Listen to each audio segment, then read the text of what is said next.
Alam mo ba na minsan, hindi mo kailangang pilitin ang isang tao para gawin ang gusto mo. Minsan, sapat na ang pagsabi ng kabaligtaran at kusa na silang sumusunod. Yan ang tinatawag na reverse psychology. Isang technique kung saan ginagamit mo ang kabaligtaran ng ideya para mas lalo itong paniwalaan. Pero teka, hindi lang basta laro sa isip yan. Dahil sa likod ng simpleng technique na yan, may mas madilim na katotohanan. Isang psikolohikal na bitag na kayang baguhin ang ugali mo at dalhin ka sa direksyong hindi mo inaasahan. Dito pumapasok ang tinatawag na Lucifer effect. Isipin mo to, isang mabait, tahimik at matinong tao, biglang naging malupit, abusado at tila ibang tao. Bakit? Dahil ba masama na talaga siya? O dahil unti-unting binago ng sistema at kapaligiran ang kanyang moralidad? Hinaway ito katang-isip. Nangyayari ito sa totoong buhay. Yung Lucifer effect ay tumutukoy sa pagbagsak ng moralidad ng isang tao dahil sa kapangyarihan, pressure o environment. Mula sa pagiging mabuti, pwedeng maging masama. At kung iisipin mo, nakakatakot. Dahil lahat tayo, posibleng magkaroon ng dilim sa loob ng sarili natin. Kapag pinagsama mo ang reverse psychology at Lucifer effect, makakabuo ka ng sobrang makapangyarihang anyo ng kontrol. Hindi ka na kailangang itali. Hindi mo na kailangang takutin. Ang pinakamalakas na uri ng kontrol ay yung hindi mo namamalayang kinokontrol ka na pala. Isipin mo, paano kung ang mga desisyong ginagawa mo ngayon ay hindi mo talaga gusto?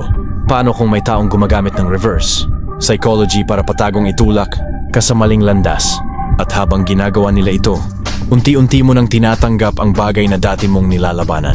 Kaya sa video na ito, bubuksan natin ang pintuan sa dalawang delikadong psikolohikal na technique. Malalaman mo kung paano nila kayang kontrolin ang utak mo. At sa mas mahalaga, paano mo ito malalabanan.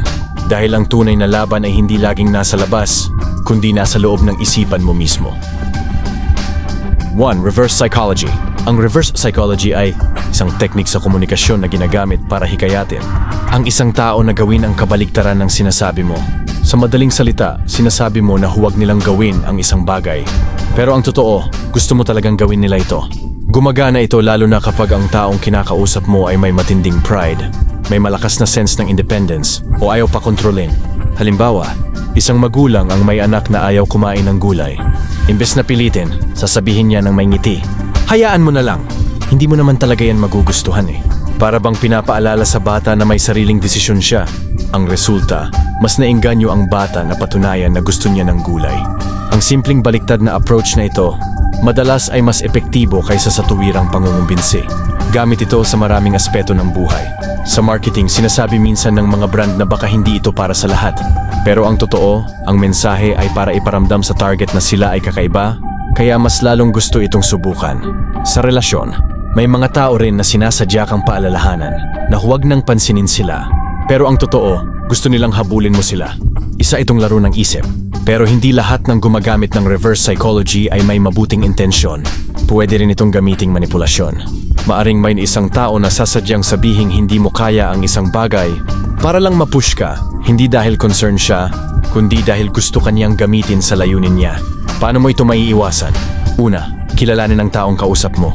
Kung madalas siyang magsabi ng kabaligtaran o tila may ibang agenda, mag-ingat ka. Pangalawa, pag-isipan mo ng mabuti kung ano talaga ang gusto mong gawin. Huwag mong hayaang ang emosyon o pride ang magdesisyon para sa iyo. At pangatlo, tanungin mo ang sarili mo. Ginagawa mo ba ito dahil gusto mo o dahil may gusto kang patunayan sa iba? Ang reverse psychology ay parang salamin. Nakikita mo ang kabaligtaran, pero hindi ibig sabihin ay hindi ito totoo. Sa mundong puno ng impluensya at pressure, mahalagang marunong kang bumasa ng intensyon. Dahil minsan, ang pinakatahimik na utos ay galing sa kabaligtaran ng sinasabi. 2. Lucifer effect. Ang Lucifer effect ay isang teorya sa psikolohiya na nagpapakita kung paano ang mabubuting tao ay kayang gumawa ng masasamang bagay. Ipinakilala ito ni Dr. Philip Zimbardo, ang psychologist sa likod ng sikat na Stanford Prison Experiment. Ayon sa kanya, hindi lang ugali ng tao ang dahilan kung bakit siya nagiging masama. Malaki ang epekto ng kapangyarihan, pressure ng grupo, at kapaligiran. Halimbawa, sa Stanford Prison Experiment, pumili sila ng mga estudyante at hinati sa dalawang grupo. Ang isa ay ginawang mga gwardiya at ang isa ay mga bilanggo. Sa loob lang ng ilang araw, ang mga dating normal at mabait na estudyante na ginawang gwardiya ay naging abusado. Pinahiya nila ang mga bilanggo, pinahirapan at inabuso. Walang sino mang nagturo sa kanila na gawin iyon. Ginawa lang nila dahil sa bagong kapangyarihan at role na ibinigay sa kanila. Ganyan gumagana ang Lucifer effect. Hindi mo namamalayan? Nagbabago na ang ugali mo dahil sa posisyon mo o sa takbo ng paligid mo. Kapag nasa taas ka, baka akalain mong normal lang mag-utos, manakit o manghamak. Kapag ikaw naman ang nasa ilalim, baka isipin mong wala kang laban. Ito ang psikolohikal na pagbulag ng moralidad. Hindi dahil masama ka, kundi dahil pinilit ka ng sistema na maging ganon. Ginagamit ito sa maraming sitwasyon. Sa trabaho, may mga boss na dating mabait pero naging mapang-abuso dahil sanay na silang masunod. Sa social media, may mga influencer na inaabuso ang kapangyarihan nila para manipulahin ang audience. Ayon sa gobyerno o military, makikita rin ang ganitong uri ng pag-abuso, lalo na kapag walang accountability. Paano mo ito maiiwasan? Una, dapat mong kilalanin ang epekto ng kapangyarihan sa sarili mo. Kapag bigla kang nagkaroon ng kontrol o posisyon, tanungin mo ang sarili mo, ginagamit ko ba ito para tumulong o para manakit? Pangalawa, huwag mong hayaang baguhin ng sistema ang pagkatao mo. Kung alam mong mali, tumayo ka sa tama, kahit pa ikaw lang ang mag-isa. At pangatlo, alagaan mo ang konsensya mo. Dahil kapag ito ang nawala, kahit ikaw ay hindi mo na makikilala. Ang Lucifer effect ay paalala na kahit sino pwedeng mabago ng kapaligiran. Walang exempted. Lahat tayo may dilim sa loob, pero nasa atin ang desisyon kung palalakasin natin ito o pipigilan. Ngayon, ituturo ko naman sa inyo ang 5 pinakadelikado at pinakamapanganib na teknik sa mundo ng dark psychology. Hindi ito para turuan kayong mangontrol ng tao, kundi para maging aware kayo kung paano ito gumagana at paano ito maiiwasan. Dahil sa mundo ng manipulasyon at mental control, ang taong may alam at nananatiling tahimik ang siyang tunay na panalo. 1. Manipulation through fear. Isa sa pinakadelikado at pinaka-epektibong paraan ng control sa dark psychology ay ang paggamit ng takot. Hindi mo kailangan ng kadena o kulungan para ikulong ang isang tao. Minsan sapat na ang isang pangungusap, isang tingin o isang banta para mapasunod siya. Kapag natakot ka, bumababa ang kakayahan mong magdesisyon. Nawawala ang boses mo at kusa kang sumusunod kahit ayaw mo. Ang utak ng tao ay programmed para umiwas sa panganib. Kapag naramdaman nito ang threat physical, man o emotional agad itong nag-a-adjust para lang mabuhay. Kaya kapag may taong gumagamit ng takot para kontrolin ka, natural lang na ang unang reaksyon mo ay sumunod. Pero hindi mo namamalayan unti-unti ka na palang pinapaikot. Manipulation through fear ay hindi laging halata. Hindi ito palaging may sigawan o pananakit. Minsan ito ay nasa mga paalala, pagbabanta, o maliliit na salita na paulit-ulit mong naririnig. Kapag sinabi ng boss mo na marami ang gustong pumalit sa posisyon, mo hindi niya direktang sinabi na tatanggalin ka pero ipinaalala niyang may panganib. Halimbawa, sasabihin niya sa'yo na kung hindi mo gagawin yan baka mawala ang tiwala ko sa'yo. Isa itong klasikong manipulation sa pamamagitan ng takot. Hindi niya sinabi na aalisin ka pero ipinaramdam niyang may mawawala sa'yo. Kaya kahit hindi mo gustong gawin ang inuutos, mapipilitan ka dahil sa takot mong mawalan ng tiwala, respeto o seguridad. Ginagamit ito hindi lang sa trabaho kundi pati sa relasyon. May mga partner na sasabihin na kapag iniwan mo ako baka may mangyari sa akin. Sa unang tingin parang emosyonal lang sila. Pero sa katotohanan, ginagamit nila ang takot para hindi mo sila maiwan. Ginagawa ka nilang bilanggo sa konsensya mo. Isa itong anyo ng emotional blackmail. Sa pamilya may mga magulang na gumagamit din ng takot. Kapag hindi ka sumunod, hindi ka namin papayagan lumabas. O kaya kung hindi ka magtatap sa klase, ikakahiya ka ng pamilya. Ang mga ganitong salita ay parang simpleng disiplina lang sa una pero kapag sobra at paulit, ulit nagiging kontrol ito na sumasakal sa utak at damdamin ng bata. Paano ito maiiwasan? Una, dapat mong kilalanin kung kailan ang takot ay ginagamit na laban sa iyo. Kapag may tao na laging nagpaparamdam ng banta o pagkawala kahit hindi direkta tanungin, mo ang sarili mo, ito ba ay para sa kabutihan ko o para sa kapangyarihan niya? Pangalawa, huminga at mag-isip ng malinaw. Huwag kang magdesisyon base sa takot dahil ang mga desisyong ginawa dahil sa pangamba ay madalas may kapalit na pagsisisi. Yung sakot ay natural na bahagi ng tao. Pero kapag ginamit ito ng iba para kontrolin ka, nawawala ang kalayaan mo. Tandaan mo, hindi lahat ng malakas ay tama at hindi lahat ng tahimik ay mahina. Kapag natutunan mong harapin ang takot, dun ka talaga nagiging malaya. 2. Guilt tripping. Ang guilt tripping ay isang anyo ng manipulasyon kung saan pinaparamdam sa iyo na ikaw ang mali kahit hindi mo naman kasalanan. Layunin nitong gawing sandata ang konsensya mo para mapasunod ka. Kapag palagi kang pinaparamdam na pabaya, makasarili o masama ang loob, kahit wala kang ginawang masama, unti-unti mong tinatanggap ang bigat na hindi naman dapat sa iyo. Isa itong tahimik pero matalim na paraan ng kontrol. Minsan hindi ito halatang atake. Nakabalot ito sa paawa effect, emosyonal na pananalita, o tila inosenteng tanong. Pero ang epekto nito ay bigat sa loob, takot sa pagkakamali, at tuluyang pagsuko ng sariling desisyon. Halimbawa, sasabihin niya sa'yo na ganito ba talaga ang tingin mo sa akin pagkatapos ng lahat ng ginawa ko para sa'yo? O kaya hindi ko akalaing ganyan mo ako tratuhin. Sa unang tingin, parang may punto siya. Pero kung paulit-ulit na lang ganito ang paraan niya para makuha ang gusto niya, guilt tripping na ito. Sa relasyon, madalas itong gamitin para mapanatili ang kontrol.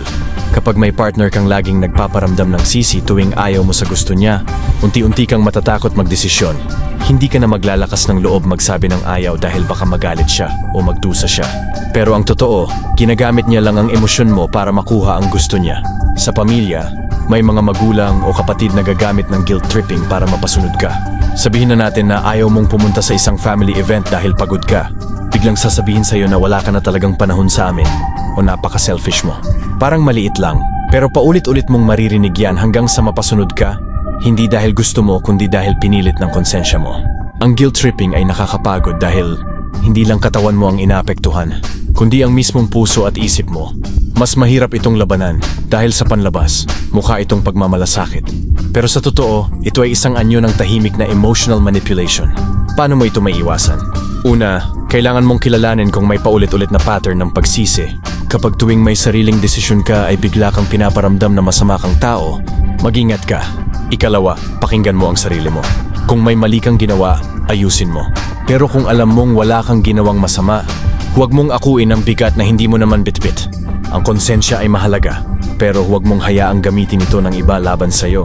Dahil ang tunay na malasakit ay hindi nagpapabigat, kundi nagpapagaan. At ang tunay na pagmamahal ay hindi gumagamit ng guilt para lang makuha ang gusto. 4. Triangulation. Ang triangulation ay isang uri ng psychological manipulation kung saan ginagamit ng isang tao ang isa pang tao para kontrolin ang emosyon mo. Sa halip na harapin ka ng direkta, idinadaan niya ang issue sa ikatlong tao para saktan ka, paiyakin ka o pasilosin ka. Ito ay hindi simpleng chismis. Isa itong taktika para sirain ang tiwala mo. At ang mas masaklap, ang tiwala mo sa sarili. Ang salitang triangulation ay galing sa hugis na triangle. Ikaw, ang manipulator. At ang ikatlong taong ginagawang kasangkapan. Kapag may problema kayo, hindi kanya kakausapin. Sa halip, maghahanap siya ng ibang taong kakampihan niya o gagamitin para iparamdam sa'yo na may mali sa'yo. Ginagawa niya ito para hindi siya magmukhang masama. Pero ang totoo, siya ang may control sa sitwasyon. Halimbawa, may partner ka na biglang naging malapit sa ex niya. Ipinapakita niya sa'yo ang closeness nila kahit alam niyang hindi ka komportable. Hindi mo alam kung may mali ka bang nagawa, pero ramdam mong parang pinapalitan ka. Kapag tinanong mo siya, sasabihin niyang wala lang yun, kaibigan lang. Pero sa totoo, ginagamit ka niya para magselos ka at mapilitang gumawa ng hakbang. Sa ibang sitwasyon naman, gagamitin niya ang mga kaibigan o pamilya niya para buuin ang imahe na ikaw ang may problema. Magrereklamo siya tungkol sa'yo sa iba. Sasabihin niya na ikaw ay masyadong demanding o selosa, pero sa harap mo, tatahimik siya. Ang epekto nito, unti-unti kang lalayo sa ibang tao dahil pakiramdam mo, ikaw ang palaging masama. Triangulation ay common sa mga narcissistic na tao. Gusto nila ng atensyon, control at validation. Gusto nilang may kakampi sila palagi, kahit wala namang tunay na laban. At mas gusto nilang mag-away ang dalawang tao sa ilalim ng kanilang kontrol para siya ang nasa sentro. Kapag nangyari ito, hindi mo mapapansin, pero siya na ang may hawak ng emosyon mo. Sa pamilya, may mga magulang na ginagamit ang isang anak para kontrolin ang isa pa. Halimbawa, sasabihin ng magulang sa panganay na huwag kang gayahin ng kapatid mong tamad. Sa ganitong paraan, nagkakaroon ng kompetisyon at sama ng loob sa pagitan ng magkakapatid. Hindi nagkakaintindihan, pero ang ugat ng lahat ay ang maling komunikasyon na nilikha ng manipulator. Paano ito maiiwasan? Una, kapag may issue, huwag hayaang lumagpas sa ikatlong tao. Kausapin mo ang mismong taong may kinalaman sa sitwasyon. Pangalawa, obserbahan mo kung may taong laging nagdadala ng ibang pangalan sa tuwing may problema kayo. Ibig sabihin, hindi siya marunong humarap sa issue. Pangatlo, panindigan mo ang sarili mong boses. Hindi mo kailangang manahimik kapag may paninira. Magsalita ka ng diretso at may respeto. Ang taong gumagamit ng triangulation ay takot sa totoo. Gusto nila ng drama, ng kontrol at ng panig. Pero tandaan mo, ang taong tunay na may malasakit, Hindi kailanman gagamit ng iba para iparamdam sa'yo na kulang ka. Hindi kailanman gugustuhin ng isang taong totoo. Sa'yo na mawala ang tiwala mo sa sarili mo. 5. Love bombing. Ang love bombing ay isang mapanlinlang na taktika sa dark psychology kung saan binubuhusan ka ng sobrang atensyon, papuri, and pagmamahal sa simula pa lang ng relasyon. Sa unang tingin, parang ito ang dream relationship na punong-puno ng lambing at effort. Pero ang tunay na layunin nito ay kontrolin ang emosyon mo at mabilis kang mapasunod. Karaniwan itong ginagawa ng mga taong gustong madaliin ang attachment. Sa simula ng relasyon, araw-araw kang tinetext, tinatawagan, binibigyan ng regalo, at sinasabihang ikaw na ang pinaka-espesyal na taong nakilala nila. Wala kang oras para magduda dahil sobrang perfect ng simula. Pero hindi mo alam, unti-unti ka nang nilulubog sa dependency. Halimbawa, kakakilala niyo pa lang pero sinasabi na niya na hindi niya kayang mabuhay nang wala ka. Bigla ka niyang gustong ipakilala sa pamilya, sabay tanong kung pwede ka nang maging exclusive sa kanya. Kapag nagtanong ka o nagpabagal, bigla siyang magtatampo o sasabihing hindi ka seryoso. Pinipilit ka niyang sumabay sa bilis ng emosyon niya, kahit hindi pa kayo nagkakakilala ng lubos. Ang love bombing ay hindi pagmamahal, kundi manipulasyon na balot sa matatamis na salita. Kapag nakuha na niya ang tiwala mo, doon magsisimula ang pagbabago. Unti-unti siyang nagiging controlling. Nagtatampo kapag may kausap kang iba at pinaparamdam sa'yo na kailangan mo siyang unahin palagi. Hindi mo namamalayan, nagiging sentro na siya ng mundo mo. Mahirap makaalis sa ganitong setup dahil sa guilt. Iisipin mong masama kang tao kung iiwan mo siya, lalo na at ang dami niyang binigay sa'yo sa simula. Pero hindi mo na napapansin na nawawala na ang freedom mo, nawawala na ang boses mo. Dahil lahat ng kilos mo ay umiikot sa kung anong ikakasaya niya. Ang nafonsyuin Joa Froyos ng love bombing ay kadalasang narcissistic o emotionally manipulative. Hindi nila kayang dahan-dahang bumuo ng koneksyon. Gusto nila ng instant loyalty, instant attachment, at instant control. Kapag naramdaman nilang hindi mo kayang sumunod, bigla silang mawawala o magbabago ng ugali. Paano ito maiiwasan? Una, kilalanin mo ang red flags. Kapag sobrang bilis ng relasyon, sobrang papuri, at sobrang pressure sa commitment, mag-ingat ka. Pangalawa, huwag kang matakot magpabagal. Ang tunay na pagmamahal ay hindi nagmamadali. Ang pangatlo, pakinggan mo ang instinct mo. Kapag nararamdaman mong parang may mali, kahit sobrang sweet ng lahat, posibleng may ibang motibo. Ang totoo, ang pagmamahal ay hindi lang tungkol sa lambing at effort. Ito tungkol sa respeto sa oras, espasyo, at emosyon ng isa't isa. Kung ang pagmamahal ay ginagamit bilang panangga para makuha ang kontrol, hindi na ito pag-ibig kundi isang anyo ng pagkulong. Hindi lahat ng nagbibigay ay totoo ang intensyon. Minsan, ang pinaka-sweet na kilos ay may kasamang pinakamasakit na bitag. Kaya sa mundong puno ng pagpapanggap, piliin mong maging matalino kaysa madaling ma-fall. Sa bawat taktika ng dark psychology na ating tinalakay, isang bagay ang malinaw. Hindi palaging lantaran ang kontrol. Minsan tahimik ito, masalimuot, at tinatago sa matatamis na salita o tila inosenteng kilos. Kaya mahalagang maging mulat tayo, hindi para matutong manipulahin ang iba, kundi para protektahan ang sarili natin. Ang mundo ngayon ay puno ng emosyonal na laro, sa trabaho, sa relasyon, sa pamilya, at maging sa social media. Kung hindi ka marunong magbasa ng intensyon, madali kang lamunin ng sistema.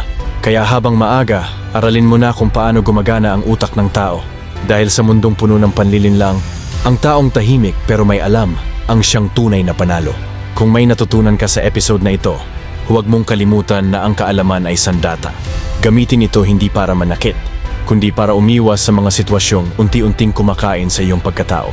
Tandaan mo, hindi lahat ng nagmamahal ay totoo, at hindi lahat ng tahimik ay walang plano. Maging mapanuri, pero manatiling mapagkumbaba. Maraming salamat sa patuloy na suporta. Malapit na tayong mag 5K subscribers sa channel natin na Darkness of Truth. Kayo ang dahilan kung bakit tuloy-tuloy ang paggawa natin ng makabuluhang content na may lalim at may saysay. Hindi namin mararating ito kung wala ang tiwala at pakikinig ninyo sa bawat kwento, paliwanag, at katotohanan na binabahagi natin. Pwede kayong mag-comment o mag-message kung meron kayong gustong ipa-feature na topic. Halimbawa, anong psychology technique ang dapat gamitin kung may ganitong sitwasyon sa buhay mo? Gusto mo bang malaman kung paano makaka-recover mula sa emotional manipulation? O gusto mo bang matutong makabasa ng body language sa isang confrontation? Sabihin mo lang at gagawan natin yan ng content. Muli, ito ang Darkness of Truth. Dito natin binubuksan ang mata ng katotohanan na madalas ay ayaw pag-usapan. Dahil sa mundong puno ng ingay, ang kaalaman ang tunay na katahimikan.